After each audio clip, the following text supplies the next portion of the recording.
the betrayal. We have to talk about tonight's episode of Traitors. If you haven't watched it, favorite, come back later.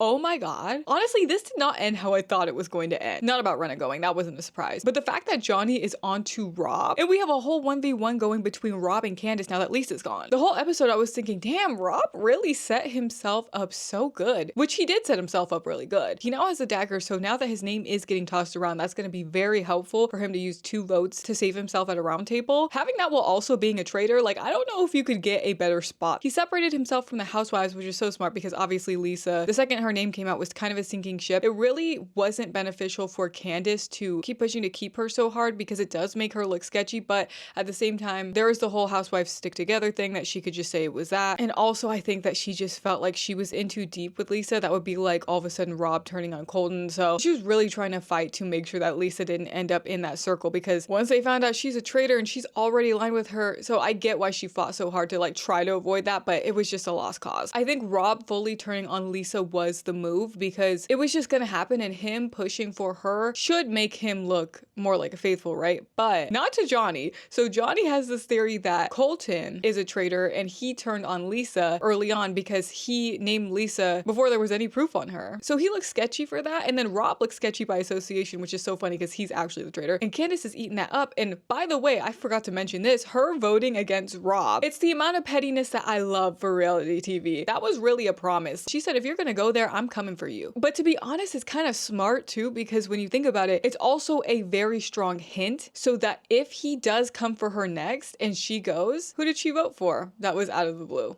Who did she vote for? I love it. I can't wait to see what happens between Candaice and Rob. Let me know who you think's gonna come out on top. I really don't know at this point. Probably Rob, just because Candaice looks guilty by association, but that hint might do him in too. Let me know your thoughts and give me a follow for more Traitors content.